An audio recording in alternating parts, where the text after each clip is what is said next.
For more on this, let's bring in Jackie Guider, whose cousin and son were killed by gun violence in Chicago, as well as Fox News political analyst Gianno Caldwell. You know him well. His brother was killed in a Chicago drive-by shooting in 2022. Thank you both for joining me on this tough topic to talk about, but we're grateful that you're willing to. Jackie, let me start with you. One of the things that I read that seems to be a pattern here, because we heard about it in D.C. as well, is that you talked to your cousin's mother, who said that she has not heard from anyone in authority, no detectives, no one from the investigation? That's exactly right. I spoke with my cousin's mother, and she's very heartbroken. Not only did she lose her daughter, but there have not been anyone to have reached out to her to discuss what may have happened with her daughter's shootings. She have not heard of it from a detective. No one's reached out to her, and that's very common here in Chicago. And apparently that is also the case in Washington, D.C. and probably other cities as we start to unpack this a little bit more. Also, Jackie, you lost your son to gun violence. Can you tell us about that? I did. August 16th of 2016, my 33-year-old son was murdered here in Chicago. And by the end of 2016, 780 people were actually murdered here in Chicago. My son being numbered like 343. That was in August, but by the time we got to the end of the year, we were at 780 murders here in Chicago. And the sad part is that most of these murders, the cases have not been solved. There have not been anyone to reach out to the parents of most of the victims. So this is like an ongoing thing here in the city of Chicago. Gianno, is this something that you have heard repeatedly as you've been willing to get out there, talk about it a little bit more, and put yourself in more of a leadership position in that city? Yes, and I must say, Miss Jackie, I am so sorry for the loss of your precious son. And I am also very sorry that we both belong to a city and state that could give a damn about the loss of our family members. My prayers are with you. And I got to tell you, Dana, this is one of the most difficult conversations I think anybody can have, to put themselves on television and talk about the loss of their family members, especially when it seems to arrive on deaf ears when it comes to J.B. Pritzker, the governor, and Mayor Brandon Johnson. They don't have a problem with Donald Trump. They have a problem with the truth. The truth is there are many families throughout the state of Illinois and in Chicago that are hurting, people who are dying, families that are being slaughtered, their blood and treasure that is being laid out in the streets bare.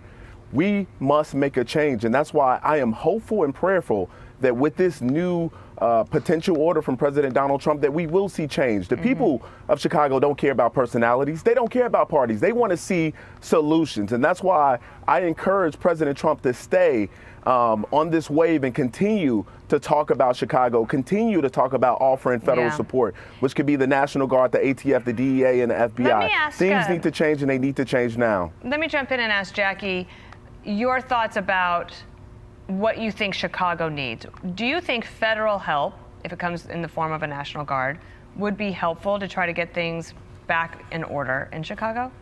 I think federal help should have been in Chicago a long time ago. I think if we had received federal help back in 2016 and years actually prior to that, we would not be having this conversation today. We need federal help here in Chicago. We're actually begging and pleading for federal help.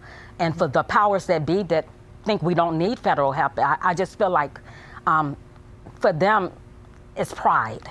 And it's going to shine a light on their incompetence. That's what I feel. Mayor Brandon yesterday, I'm not going to play the sound because your time is more valuable to me. But Mayor Brandon yesterday was on MSNBC, and Joe Scarborough pressed him several times, like, do you think federal help or more police, even, he doesn't even say federal, would more police officers help? He was non-committal on that.